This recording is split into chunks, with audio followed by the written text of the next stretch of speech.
Cable 10, Aurora, Illinois Community Access Channel. Let's get weird, buddy.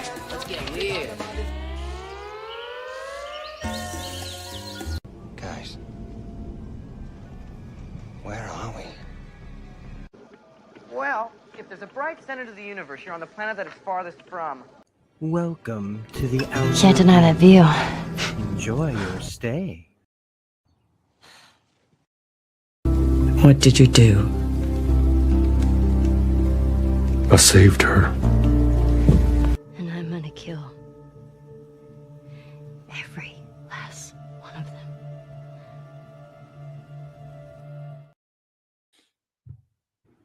Man, you know, I should probably be tired of that. It's like I start watching it like I'm watching a show or something, and then I find out I'm like, oh wait, it's cutting to me? Sucks me in every time. I'm like, yeah, you tell him. All right. Well, welcome back, everybody, to the channel. This is Rob here at Smirking Gun. With me, as always, is Darren Jakes over from D's Reviews, talking with me about the latest episode of whatever's current, what we're doing over on his channel. We're about to finish Andor tomorrow. Yeah. No, 2 days from now. Yep. Tonight, we're still going on The Last of Us. We're currently on episode 5. So full spoilers for everything The Last of Us up until episode 5, the games and the show. So we'll just let you guys deal with that as it is. If you don't know the show, if you haven't watched the show, don't watch this until you come back, unless you're a sadist. Go watch the show, then come back. We'll be here. Yeah. All right. So I'm going to just throw it to you then really quick, and you can let me know what you thought of this week's episode. Well, I don't know where I am in regards, because I tend not to try to suss out other people's opinions before we come down onto here. But I was a little less enthused about this episode, shall we say. Mainly because it really felt oddly like a repeat of the last episode. It starts out, Dina's doing a thing, and Ellie goes and looks around, and then she finds a guitar, and then she sits down and she's about to start to play. And I was like, oh my God, if she's going to go into another song, I'm going to have to fast forward this. You know how much I love music in shows, or don't. Luckily, they didn't skip that, but then they get into the adventure, which again had some great elements, but so much it felt like, okay, they get in, they're over their head. Ellie gets reckless. In this case, we had kind of a reversal. Last week, we saw the effects of the cultists, and then we dealt with the wolves here.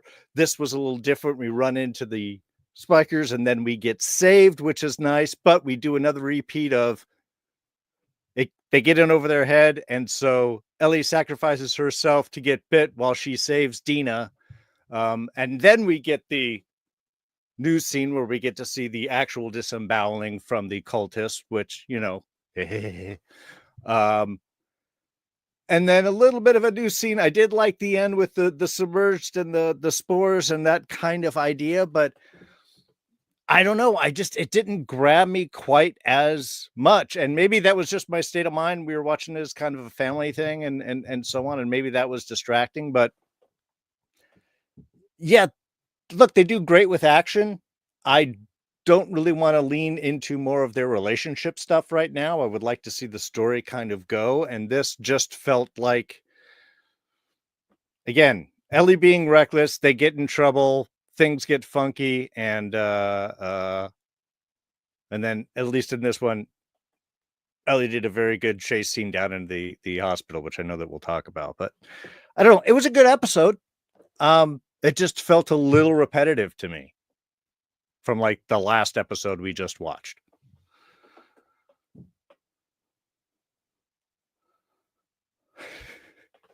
So, but I think I'm excited to see where they're going. I think they really did a great bit with the with that hospital scene. And I know we'll get into this, but yeah, what did you think? Am I off? Is this where'd you come in on this one? I don't know. I like, as you say it, I can see why you would say that. Because in that section of the game, it is a lot of you just always are moving forward. Right. But you're doing a lot of the same kind of stuff. In this, right, in episode 4, when they get there, it's infiltrating just Seattle and seeing the players plus seeing Isaac's backstory a little bit. Mm-hmm. Then you get to Ellie getting bit, finding the hotel. And I think maybe because we're also used to big jumps now in the show, like we're beat. Okay, now we're doing something else. This is like kind of where we're now in it, maybe. But I do see, like, what you're saying is you feel like you didn't need more repetition into the stakes or how bad it is. I wonder if some of that is because of moving some of the game stuff around, some of those plot points around. Because in the game, Jesse doesn't come to your rescue until further down the road in the game. Before the hospital, but there's a lot of game in this section. But I, like Troy Baker said on the latest episode, again, I'm talking about the podcast of the show. Do it. Because I got to listen to it, before we recorded this or before we're doing this live stream now. He was talking about how he thought episode 4 was his favorite episode. And now he says that this is his favorite episode. And for me, I happen to think the same thing. I feel like in some ways this show keeps every episode becomes my new favorite episode. Because of the journey I'm witnessing from the game. Sure. From my, like how I followed this journey as a viewer or somebody who watches things like that, I can appreciate where you're coming from too. I'm just watching everything that I want come to life. Oh, yeah. Even more stuff. And you're right that this wasn't what I was expecting, and I didn't expect them to move as quickly. But then you realize that there's only 7 episodes for the season. So I was like, oh, all right, they're moving a little faster than I'd like, but now I see why. Because next season, and I've talked about this with my other friend, that I think what we're seeing is kind of what you do in the game, which is you're getting all of Ellie's stuff kind of up front with the Abby stuff mixed in, the cause, her doing what she does. And then I think next season we're going to get mostly Abby's stuff. So they're trying to get to a point in the game where that breaks off. Sure. Well, that would seem like and it follows Abby. But if this was like 8 or 9 episodes, it could take a little bit more, more time with it. And I feel like it does feel like they're trying to jam in things quickly to get to that. And so I feel like maybe if we had seen some of this stuff that feels repetitive, if they had maybe done this episode as the flashback episode, right, instead of next week, maybe it would have felt a little different.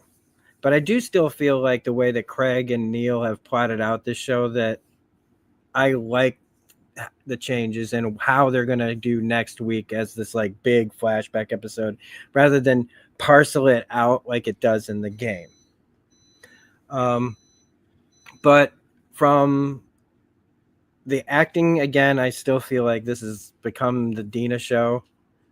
And in a lot of ways, it's almost unfair. Like Bella Ramsey's good. I'm not going to say that, and everybody's on this is good. But a lot of times I just feel like she's going to like run the world pretty soon, this girl, because she just kind of overshadows Bella Ramsey's performance in a lot of ways to me, because she's so watchable and slightly different from Ellie that I'm used to, and I think maybe that plays a part in it as well. And she just keeps killing it. In this episode too, when we find out more about her backstory, she's nailing it. All in all, as you can tell, I pretty much have nothing bad to say about this. I've even I rewatched episode 4 and 5 before we went on tonight. Right.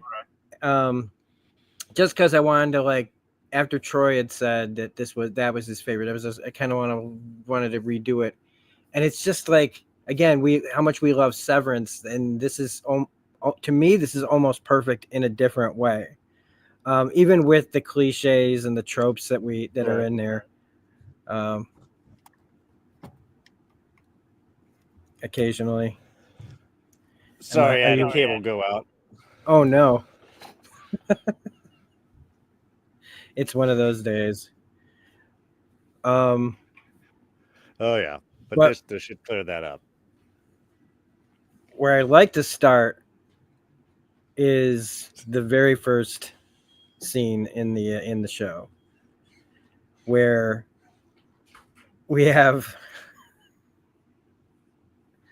the two actresses, Hitan Park, who I really liked from Hannibal, and Alana Ubach, who's playing oh my gosh, it's Hanrahan, which just took me back to an old Dennis Leary joke from a million years ago. I don't hear the name Hanrahan very often. What did you think about this first scene with them? I liked it. It was good. I like how they were setting up. It was obviously one of those well, this is something that we're going to be seeing later in this episode. I mean, it was as a foreshadowing event. It was pretty heavy. I almost felt like it went on a little too long. But again, I'm just going to admit that maybe my headspace was not necessarily the best when I was watching this. But I mean, it was good. It was strong. I liked the whole bit about, hey, we're sending them down. We're and how we don't bring it up until that it's her kid, until that very end thing. I thought that was a very naturalistic piece of dialogue to kind of throw that in to make that secure that little connection right there. I don't know. As I said, it felt just almost like a little heavy to be laying down the drama. And then, like I said, we sort of repeated some of the beats from the previous episode. So I just got distracted, I think, in the beginning of this episode and really didn't zero in more until we were in the was it the warehouse or whichever that the big action sequence was coming in. What did you think on this one? How did this hit for you? Yeah, okay. So sorry, things aren't on my end the best. So if I have weird little pauses, I apologize. I'm not recording this in my usual way, so bear with me tonight. But so if it seems like there's something off, there is.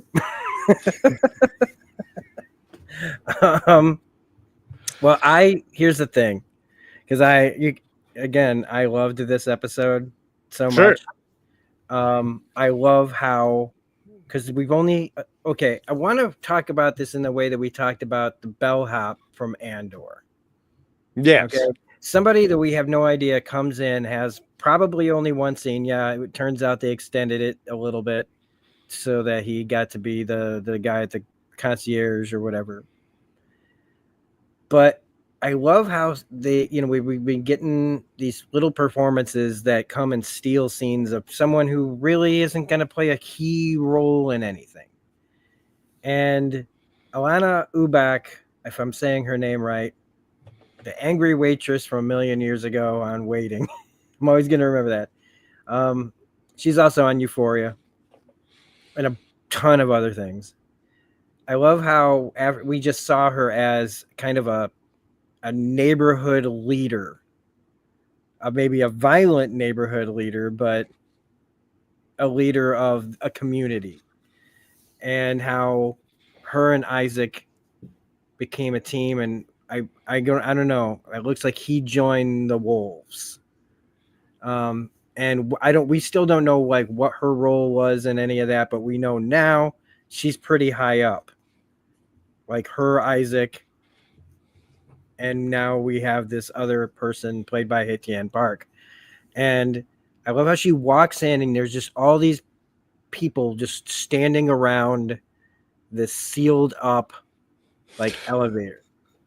Like it's the way it looks, it is like, and this is not going to be the first, this is only the first time we're going to mention Lost tonight.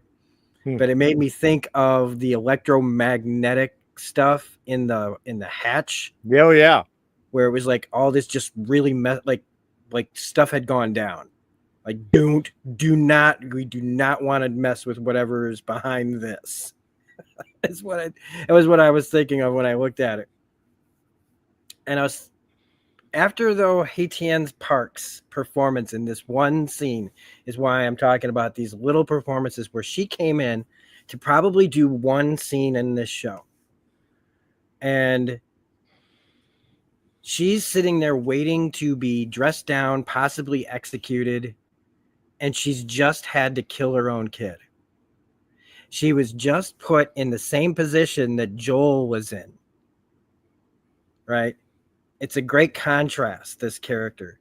And she brings it in this.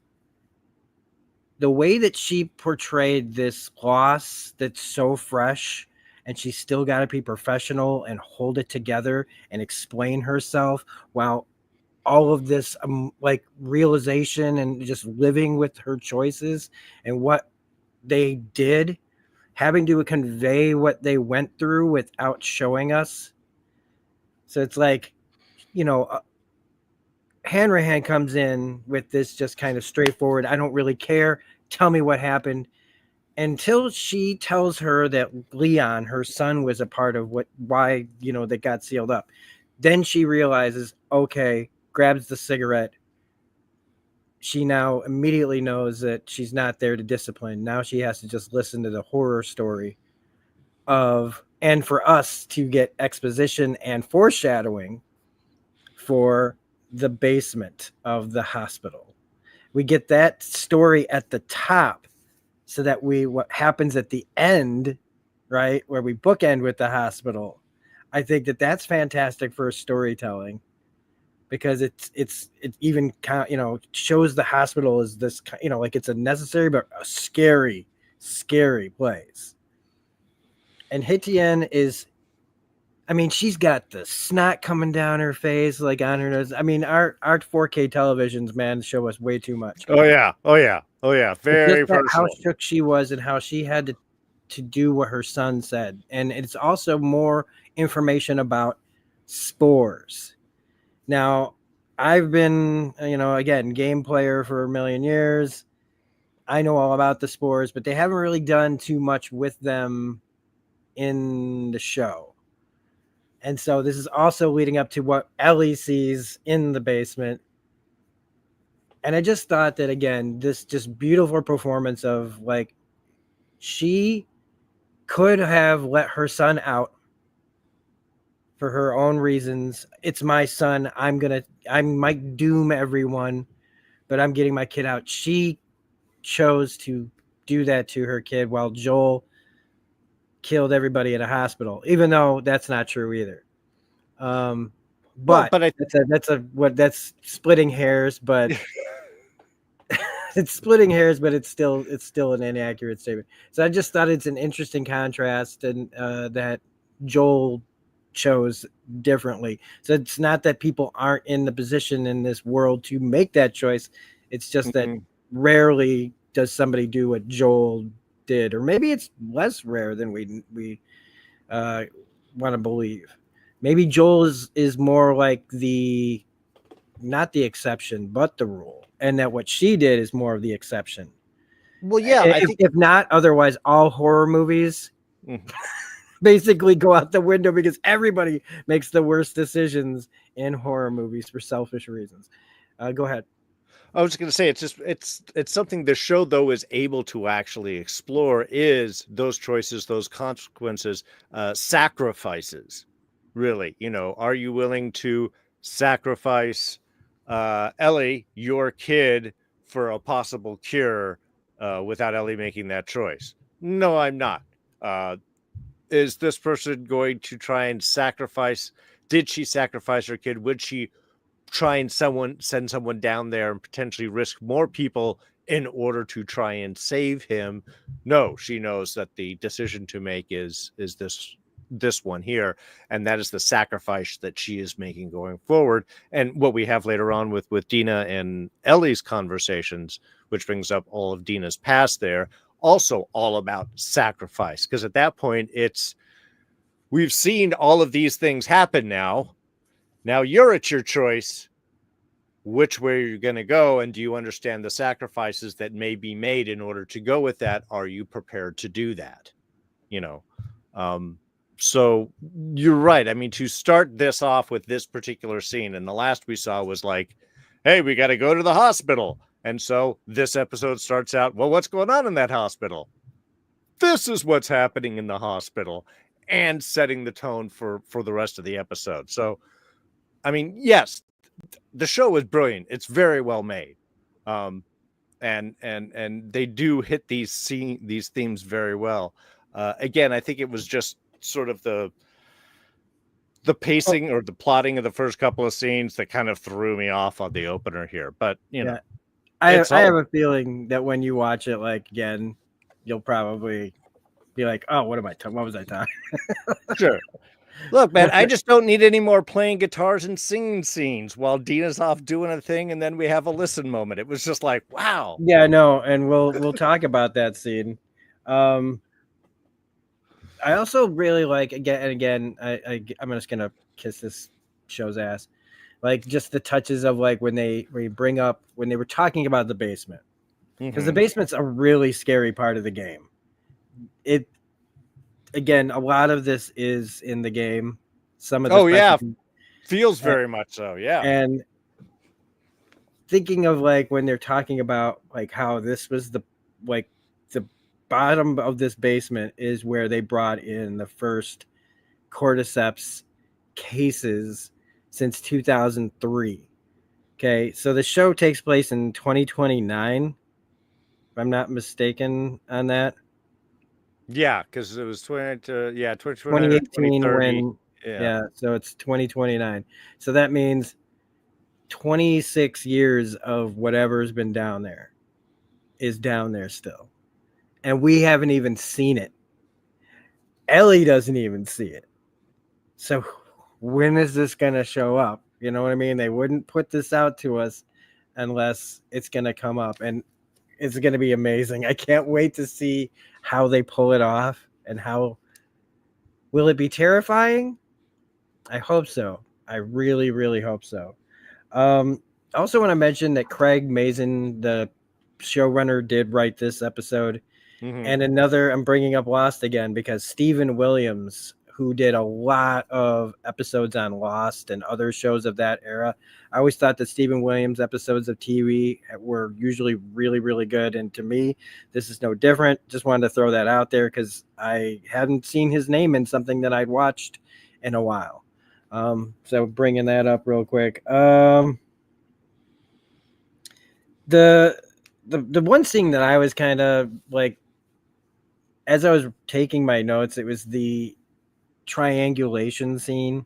This is where I was like, I could definitely say like, are we still doing this? Yeah. Like, and turning on lights.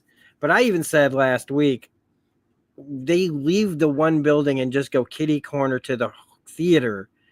Those things are gonna eventually get out.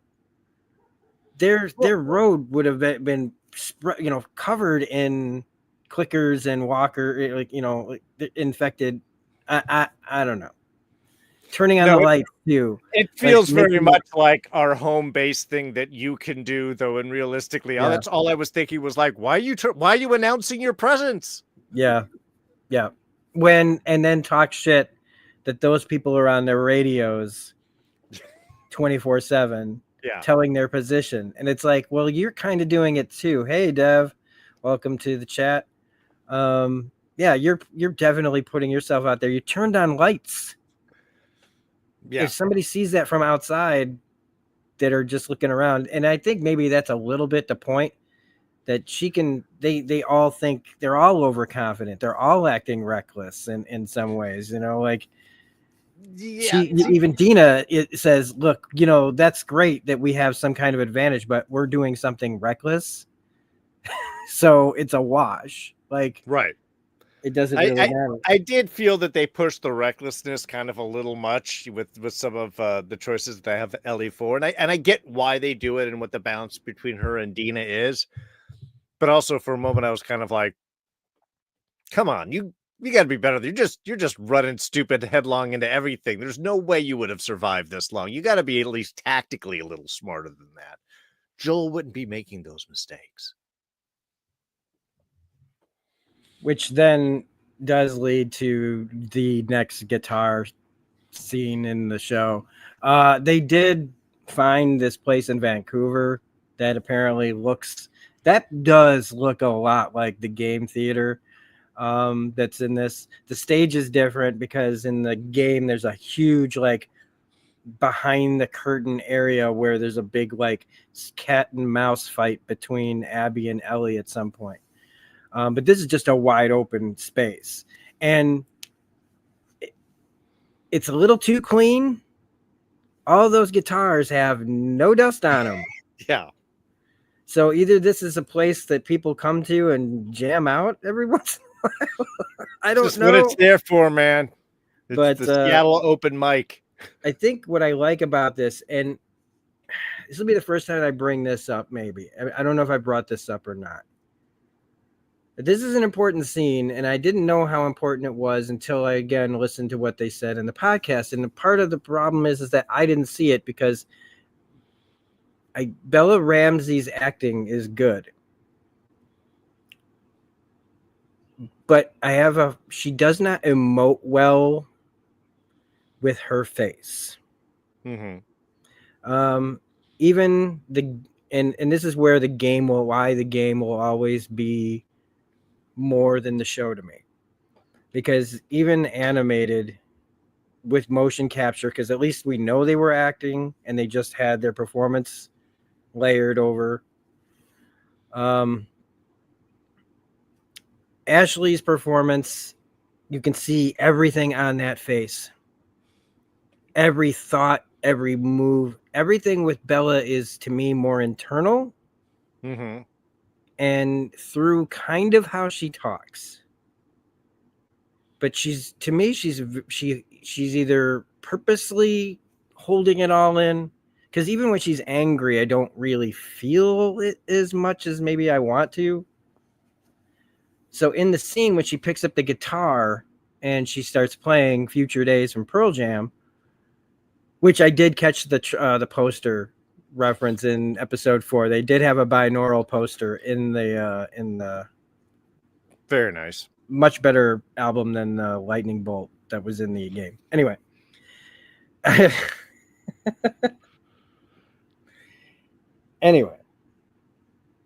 So she starts playing and then she stops as soon as she gets to "If I Ever Were to Lose You." And she's feeling, like she picks it up and she's having that feeling. And then it's, you had to kind of think, I didn't catch it. They said that basically what it was is her remembrance of a good time, Joel teaching her how to play this song or how to play in general. So Right. It starts with her feeling good, but as soon as she reaches that point of "If I ever were to lose you," they say that that's when she remembers what she's doing and why. I didn't see any of that on her face. So that's been my thing, and it happens later on, and I'll talk about it there too. It happens at the end when she confronts Nora. Sure. Where it's just like, again, Ellie in that scene is just, You see it, you feel it, you're in control. You are actually waiting, like you make the decision on when to do it, but it's still everything is in that performance, and I wanted to see that, and I don't see it in her performance. I don't see the rage, I don't see the anger. I see a 19-year-old kid who they keep saying is angry, but I just, again, she's a good actress, but I'm just not buying the rage. Okay. I mean, I think it's funny because I kind of see that a little bit more. I think I'm picking up on more of that, and I don't know if I'm just reading her facial cues a little differently, or it's just her performance is hitting me Maybe. a little bit differently. Yeah, because yeah, and when you have certainly when you have such a connection to a previous performance and you're seeing an interpretation of this or a secondary medium interpret, you're always going to have comparatives. And look, I think Bella Ramsey's fucking amazing. I think that she is incredible with her performances and stuff. But I also know how strong and how powerful this game and its performances and its characters all were. So I think ultimately with any of these things, you're going to end up doing performance comparatives, even between, video game Joel and Pedro Pascal Joel here, in certain scenes. So, I mean, I totally see that. But yeah, if it's not hitting you, man, it's not hitting you right. Yeah, it's all there, just, and it's not a huge deal because, again, I say I love this. I think it's practically perfect, but at the same time, I'm like, you're right. I am comparing because the one is clearly giving me more of what the game version is giving me, that I see it all. And in this, I'm supposed to interpret more. And so I have to learn to, really pay attention to Bella's performance more because it's more subtle, because she's not a video game character. You know what I mean? And even if they sat there and told her, like, okay, could you get a little angrier looking? Could you? I don't know if she can do it and only because I don't think she has any lines on her face yet. Like it don't look like, you know what I mean? Like she just looks like, I look and I see, little lines. I had little lines forever. That girl looks like just, I don't know if she were to make a line, would it crack her head open? I don't mean that in a bad way. It's so smooth, even the crinkles look perfectly pure. I don't know. Maybe she just hasn't had, she's not been stressed out yet. She's young. She hasn't been broken by the world yet. Well, look, I mean, let's not dance around. I mean, Bella Ramsey has a very particular look, which does not, work with a lot of people. It doesn't bother me. And as I said, I enjoy her performance, and I'm not saying that it's just really even bothersome or anything like this, but it's not one of those traditional looks. And certainly you've got Ellie in the opener right there, so we see what Ellie looks like in the game, and that kind of intensive, and that is a much more of a kind of classical American kid look, Midwest kid type kind of thing. And so, like I said, there's used to it with Bella and her particulars. Her performances are going to read and be differently, and I think she does internal really well. And I can pick up on some of those differences and stuff, and so they kind of read to me, but it is not the same type of larger performance that you might get from other actors that have that more, expressive, emotive. Yeah. And I think it's probably important that she be more like that. It should be less predominant as a real person, and not a game character. Mm-hmm. Because in the game, and I've heard some of my friends say this, they find Ellie to be really kind of grating. after at some point at some points because she is a kid and they don't hold back on the angst and the other stuff and just kind of on and on and on. And in this, I feel like as who she is more subtle and holds in that anger and rage, and then it lets it out. Like she's a more like how Dina says, you shoot first. You just start shooting. Ellie's like an action, like she's action, not thought as much as Right. like same thing with Joel. They know certain things. They know what they know about what they do, and they're very good at it. Unfortunately, but Dina's the brains, but also Dina's less actiony. You can tell that like when times get scarier, Ellie is like when it actually gets scary, Dina's the one that's kind of like, oh shit, like I know how to get through this. I know I can think my way and make the plan. But Ellie is like that. And I do that's what like she's that waiting for. contrast of holding it all in, keeping it to herself. Like she has had to keep a lot of things to herself, which probably is part of that performance. Mm-hmm. And so letting anger out and stuff, maybe that's part of like holding it in, to deny herself. But we get to them going out and we discuss Dina's first kill as we are doing some more exploring. And I really, really liked this because it goes into also about what happened and why they're doing it, why Abby's doing it and Dina's interpretation of that. And it isn't like, I love how she's almost dismissive of her own story. Of like basically what happened, like everybody's got their story. This is just mine. It's all fucked and it does, but here it is. And when you find out and she's like, it's heartbreaking, but then she brings it to like the reasons that they're there, the reason why they're doing this. Mm-hmm. That if I had been forced to watch it like you were,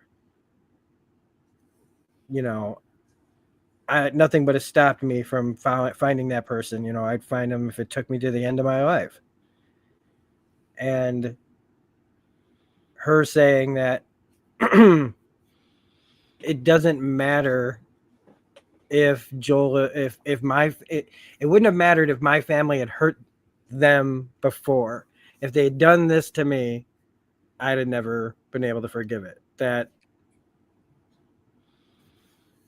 I'm struggling to say the thing that I'm trying to say. It's not the two wrongs make a right thing. It's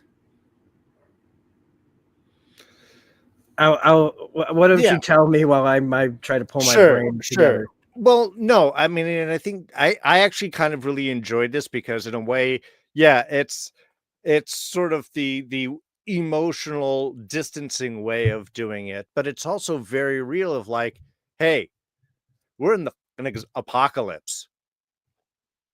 Everybody's got a bad story. We've all had horrible circumstances. Here's the setup. Do-do-do.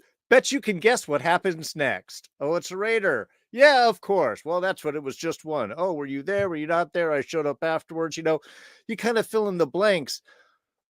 But it's kind of like, the Greeks statement, there's only like 8 stories in the world and they're all just remixed and retold. In some ways, the tragedy in the apocalypse is all the same. Oh, was it a raider? Oh, no, it was a walker this time. Oh, I mean, it was a clicker over here. Oh, it was FD, it was the federal forces on this one. There's a handful of like ways that tragedy is hitting everybody, and it's just sort of a mixed package. So the way that she was able to sort of emotionally distance, but also it's personal, but it's everybody too, I thought was kind of great. And yeah, and to zero it in expressively is like, so if I were in your shoes, I'd be doing the exact same thing. But these are the costs that it might be. Could it have been this? Could it have been this? So no wrong answer. What do you want to do? I'm following you. I mean, it's emotionless, and yet it is so quiet and personal and connective.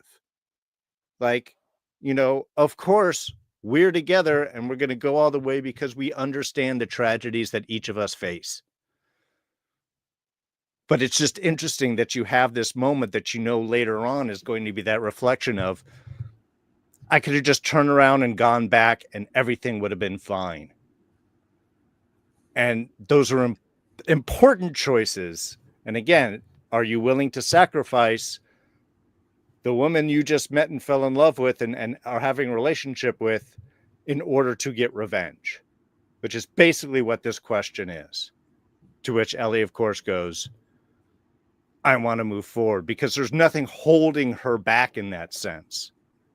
Because Dina's like, yeah, of course I'm going to go with you. Or we could go back. I'll do whatever you want. So that leads them to more stalkers. Which, I'm sorry, Just a few more. It reminded me of a part in the Left Behind DLC from, I believe it's from the DLC of Left Behind, where you have to, there's like a thing in a garage and there's cages, there's things you got to pull. It reminded me of that a little bit. But the stalkers are scary. They really are. And this this is a very effective scene to me. And we didn't even get to experience it as much as I wanted to. I was like, oh my God, I want to see. But there were just way too many of them. They were basically in the same situation as the subway. Except with a different kind of infected. There weren't as many, but they were going to overrun them. This was a no-win situation. They were going to run out. They would have eventually gotten in to get Dina. They would have eventually ripped Ellie apart. It was really intense. Mm-hmm. And as I was sitting there watching it, I kept going, I wonder if he thinks Dina's going to die in this part. I was thinking about you. I was like, man, she's going to get killed, isn't she, D? Uh-oh. Is this going to be the part? Uh-oh. But it wasn't. No, because they were saved. And again, I love how they frame this as the blasts are coming in, boom, boom, boom, and how they talked about that, like that Ellie, for her looking up, you'd almost think it's Joel coming to rescue her again, and the way that they shoot it, and you look up and it's not, and it's Jesse.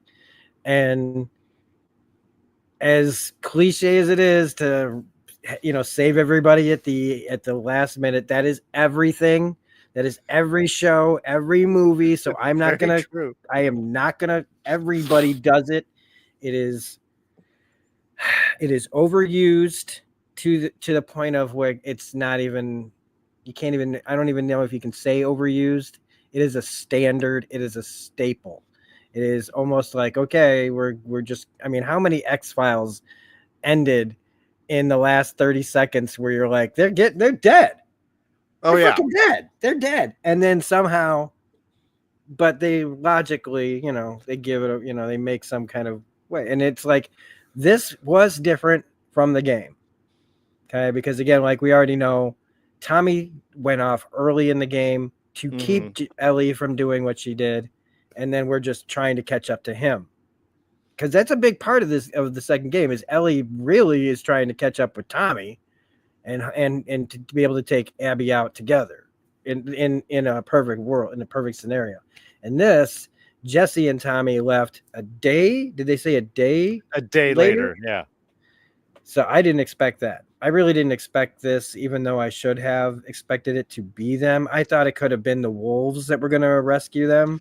That's who I thought it was first coming in, like that they were going to get taken in. They're going to get like totally captured, and this is going to, not be good. How did they get out of it? And I thought maybe it would be an interesting way to break from the game, is give us something we hadn't seen, which is Ellie actually sitting down with these people and, trying to cover their asses and maybe, blah, blah, blah. Who knows? But Tommy has separated from Jesse. We don't even see him. He's like, as soon as we got to Seattle, Tommy took off on his own. Like we split. So now they can actually do the game stuff. Well, that's what I was actually excited about when I saw that. It was like, oh, so they did the switch for that in the game, and now this is how they're going to be following Tommy's, destructive path or whatever it is, in order to come in. So as soon as they did that, I was like, oh, okay, this is how they're going to make that happen. So now Tommy's got a whole day to play, and they keep talking about killings that they can't explain. Like, wait a minute, there's some people that, like, it was even part of, I think, the conversation between the two at the beginning. I was going to say somebody's killing people, and we don't know who it is. But I like Jesse here. He does not know any of what's been going on, and he's still being a good guy. And they even talk about that. Like, Dina talks about him. He is a good person. It's just not going to happen. And I thought he was played brilliantly in this whole bit. I'm here to save you, but also shut the fuck up. I don't really want to talk to you. This is all messed up. Yeah, this is all messed up. And again, are we running over the same thing a little bit? I mean, they are run out of there. But they still don't know. The wolves still don't know who they are. But I guess it's, again, to show the audience, like, really how bad things are there. Because they run from one bad situation immediately into the next bad situation where they think, oh, it's the park. It's overgrown. We don't go in the park. Clickers. No, it's worse. And can I just tell you, I don't know if I've said this to anyone, but I hate whistling. Fucking hate it.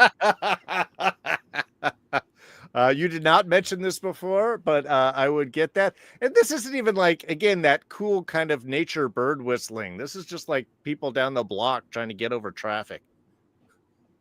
I want to bring up the chat here. I can't go 5 feet in Seattle without tripping over a guitar, is what Bill Casey says. Did I bring up the sound that they used last episode when they were in the record store? The very Seattle guitar sound that they played in there, with like early Pearl Jam, early Smashing Pumpkins guitar riff. You know it if you're from my generation. And you hear that kind of riff, you know exactly that's the Seattle sound. And they perfectly put it in a little, just subtly, like almost like Muzak in that scene. So I just wanted to throw that out there. Let me just say, guys, I was waiting for this episode, and I'm glad that they did the spores. So am I. Stalkers, DLC left behind as well. Feels like Ellie's risk-taking behavior might be related to survivor's guilt, not just Joel, but the Fireflies. I mean, I think Ellie's been angry for a really long time. And they even bring that up in this, right? Again, or they kind of bring it up, or is that Ellie and Joel basically, they're walking this down the road together. They did all of this together.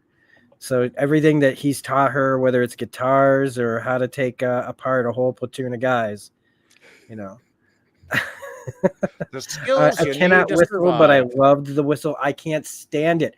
I had somebody personally. It's a whole thing linked to a lot of bad memories. I embarrassed myself so bad once because somebody was. I mean it. I can't stand whistling. And there's this song from a while back where it was just like almost all whistling. Like the beat was just a whistle. And somebody came into where I was working and started whistling that. And I thought it was somebody from that I was working with that knew that. So I come out of the back room going, who's fucking whistling? It was a customer. You keep on that, sir. You have a whistle. Yeah. And they're like, yeah, I just slunk back into the back again, embarrassed as hell. And they're just like, look, man, he just really doesn't like whistling. Well, like, so these Keisha noises, here. I see Keisha in the chat says, the whistles give me PTSD. I'm sorry, but again, they're not subtle. No. They are not subtle. And they were just How far into the park did they go? Couldn't the wolves hear that? Like, those are loud whistles. I would have, if they were going to change something from the game, I would have thought that maybe they should have went with whistles that sounded more bird-like, that were codes rather than just.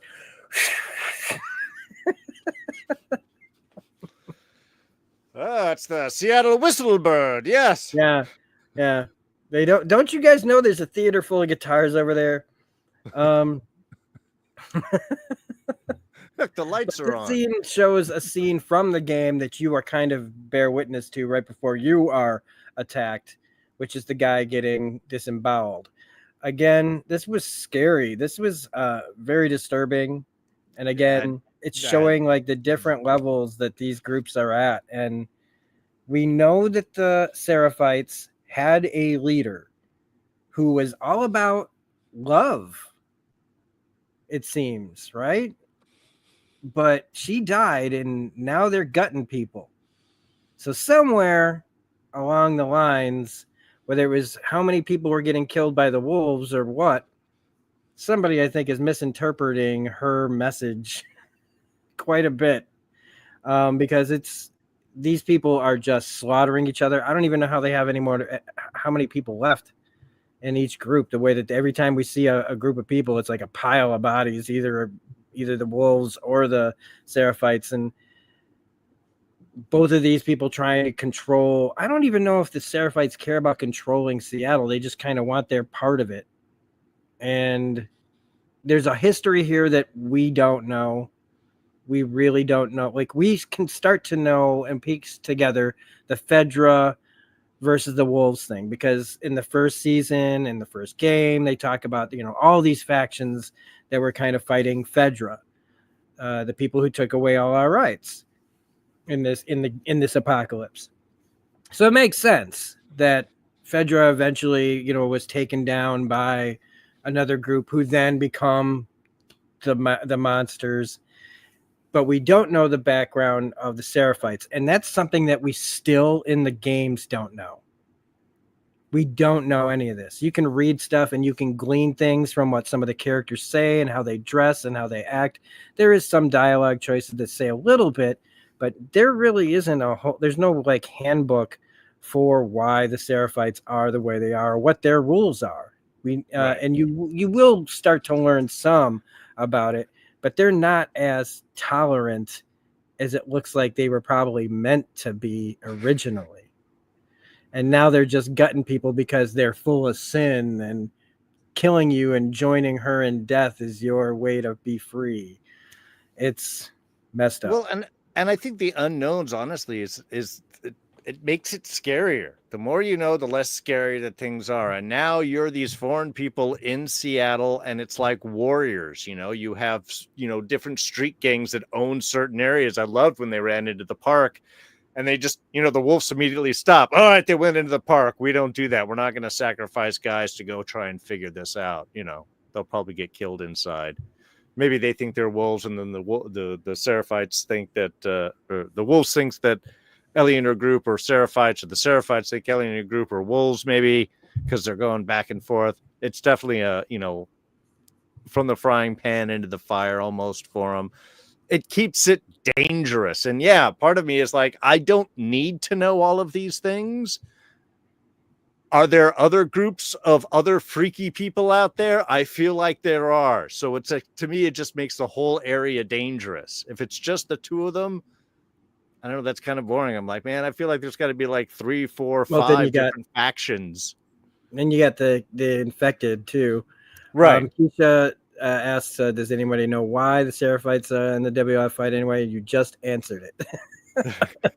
Yeah, I guess I did, kind of. Yeah, we don't.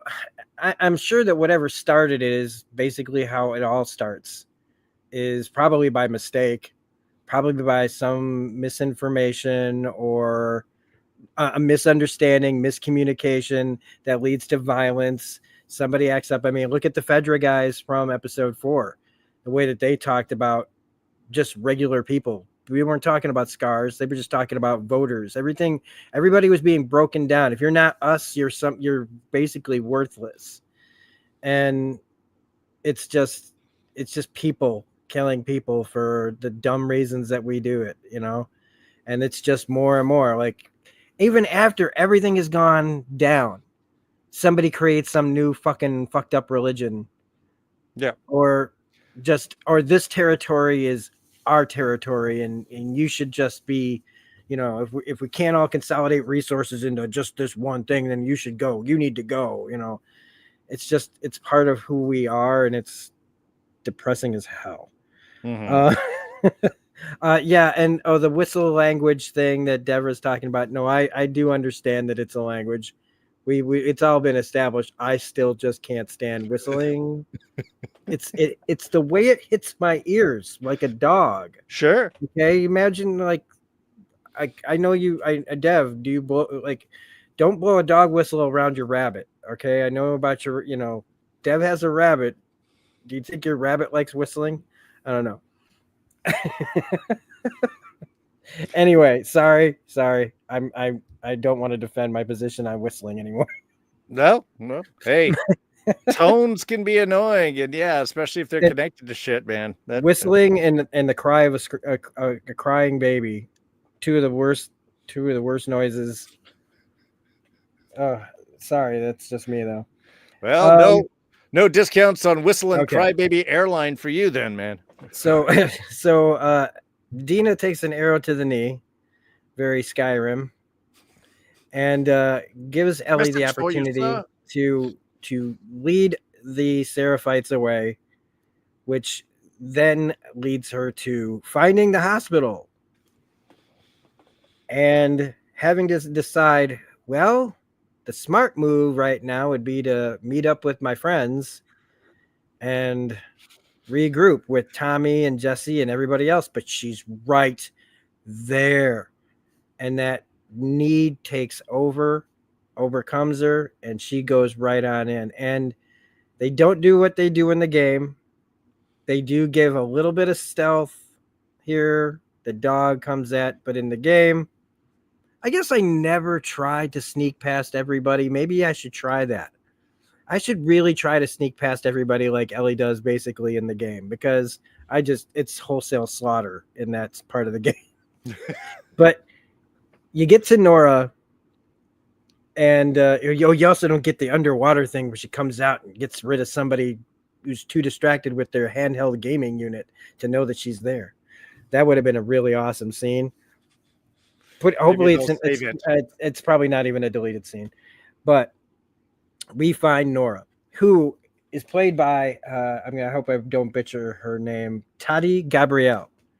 All right, I do believe that she is the main character in Naughty Dog's next game, coming out. I don't know, is it next year? I think that's coming out, and I do like that it's part of the title is heretic, which is something that's brought up in these games about being a heretic. So that's just a bit of trivia for everybody out there. Right on.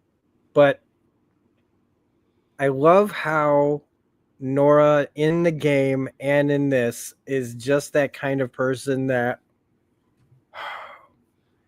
I'm sure to her people, she's great.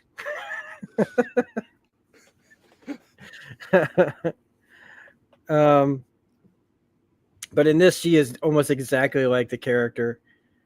You actually think that she's coming around, like she wants to like live.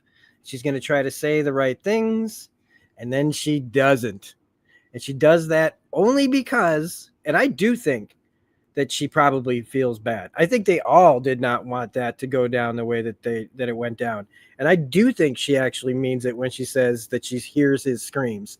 And I do think that she also believes that it was a terrible thing, and it's, all this. But she also, like I said, she wants to live.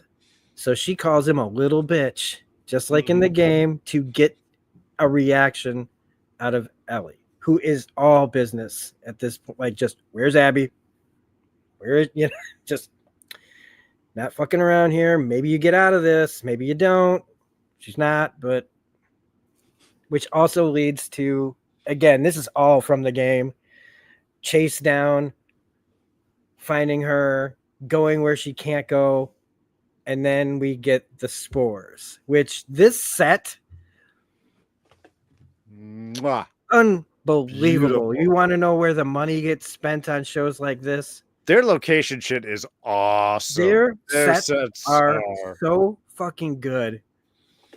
And you get to find out what happened to Leon, Haitian Park's kid. Yeah, he's right there too. He's like right in the front. How it operates, how this thing basically uses you as like a machine to just pump out spores. You breathe in air, you exhale spores. And it's just horrifying. Like it just takes you like to the xenomorphs, an alien just being stuck to the wall, being used by something as a host of a parasite. This is just as insane and nasty. But she finds Nora, and again, the same as in the game, the red light. Turn on the red light. And the very first scene that Nora's in, she's the one, she is the one who also held Ellie down. Yes. Okay. While Abby went to town on Joel's leg. But she's also the person who brought up, there's this rumor that there was this immune girl. And it's all bullshit. That's not true, blah, blah, blah. And she gets to see this little moment, like, of just, like, at least in Nora's mind, she's probably like, well, she's going to die too. Oh, honestly, that little back and forth was friggin' out. It's like, we're both going to die. Are we? Just the way Ellie turned it around was like, oh, fuck. Wait, you're not coughing like I am. Oh, no, it was that. See, to me, this is when I really this is where Bella really gets into her stuff. And you know, because I saw all that perfect, just like, and maybe to me, it's less anger and more cold focus that I'm seeing. But yeah, very psychotic and enjoying the moment. Yeah, she's in that room. She's in that room, but somehow she's in control now. She's reliving Joel's death, but focusing all that rage into this moment. You just killed us both. Did I? Just not giving anything up. She's not giving anything up. I'm not giving anything up. She's letting her figure it out herself.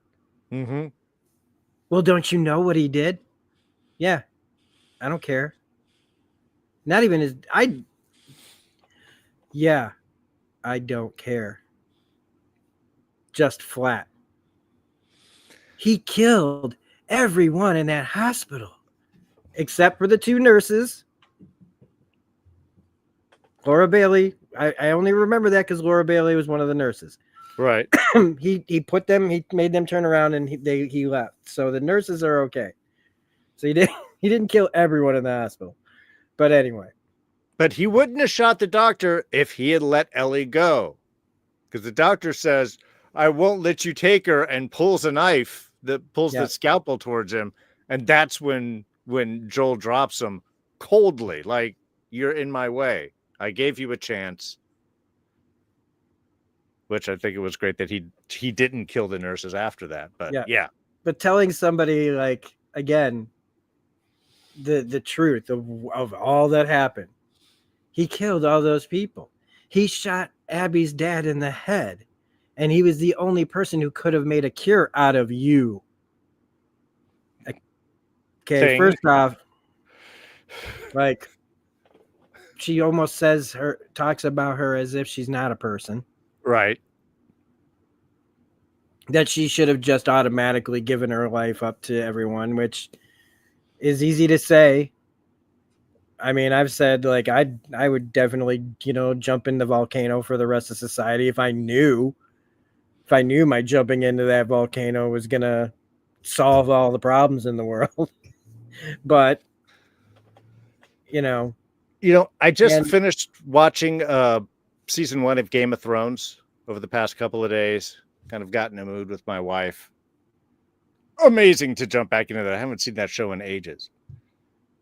But Mormont, the head of Castle Black, says a thing to Jon Snow, and the whole arm starts to break out. And to me, it applies very perfectly here. It's like honor and everything else goes out of the window when it's someone you love. Which would you sacrifice of the two of those? And that's basically what this comes down to for either side is, yes, they did horrible things to your side, and then you hurt my side. It gets to a very dark tribal place, kind of ultimately, in a sense, is it doesn't matter what the higher goals of anything was.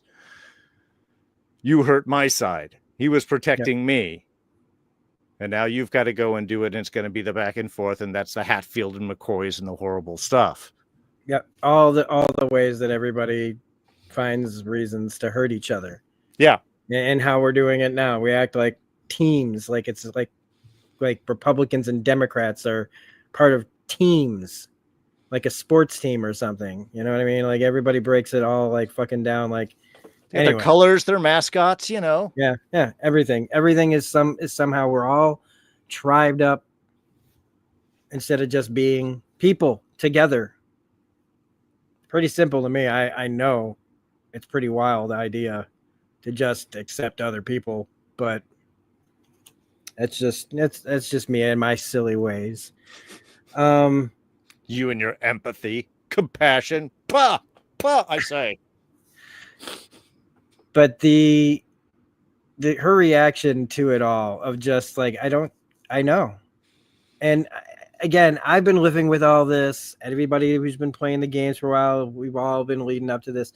So when I listen to people talk about it who've never played the games and are all playing what does that mean? What are the questions here? And that's why it's like, yeah, if you come here to listen to us, we're spoiling everything about these things. So like I said, if you don't want any part of it spoiled, when I have to listen to like, well, what did that mean? When does Ellie and Joel, when did they have some moment? It's like, yes, of course they had a moment. We're about to have a whole fucking flashback episode, everybody.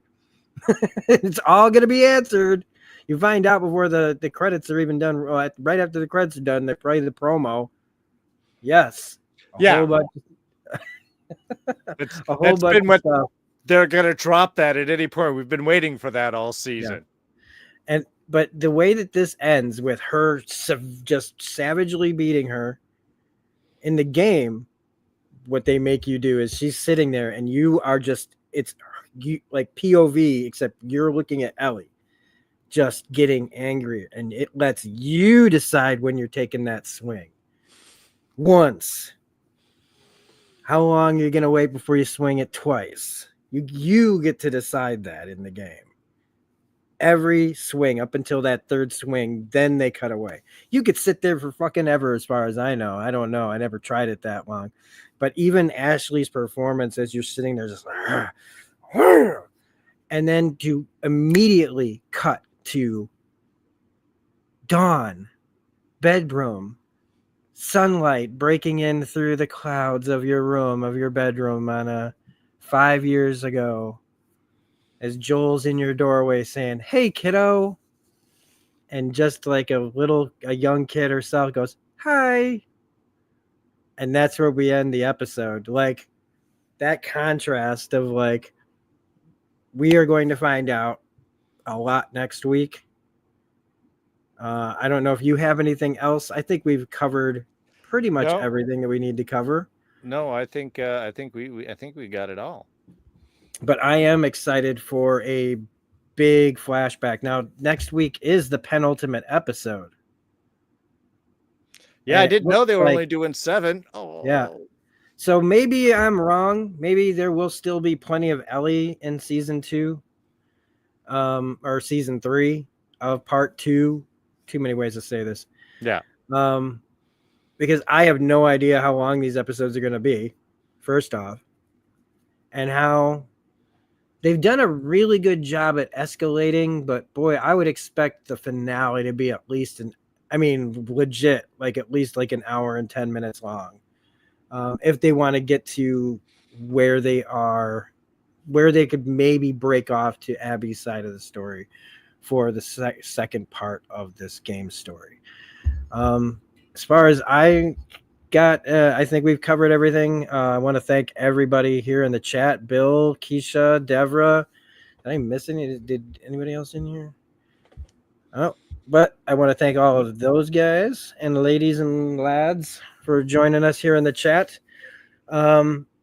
So yeah, next week we got the penultimate episode, big flashback episode. This one's gonna be good, and they spoiled some casting. I think on my phone. I finally found out who plays Eugene, and it must clearly in a flashback. Do you want that spoiled?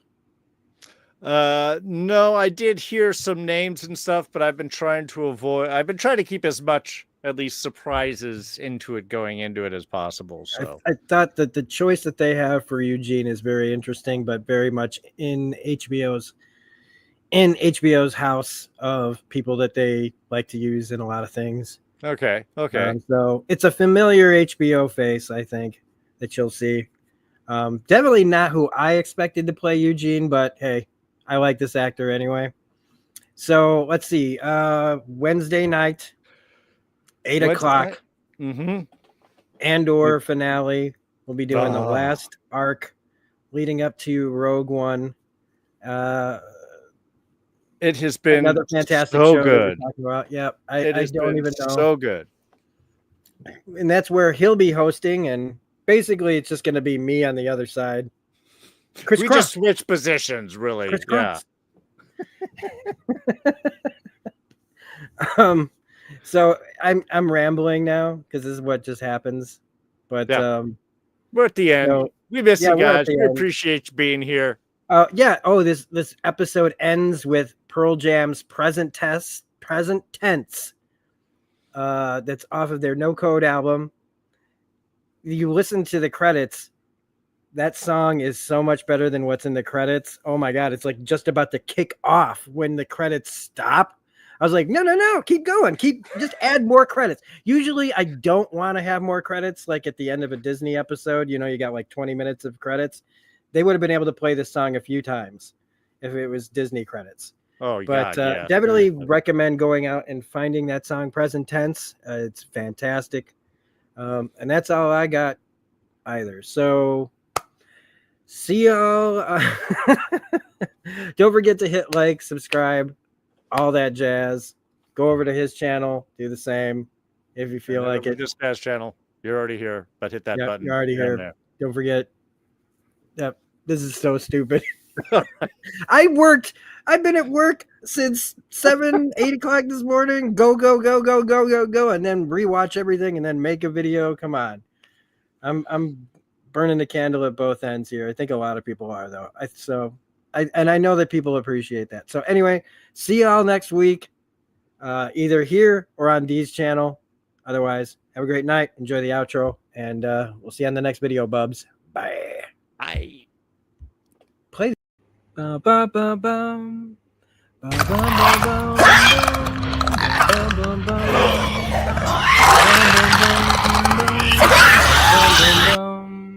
Ba ba ba bum.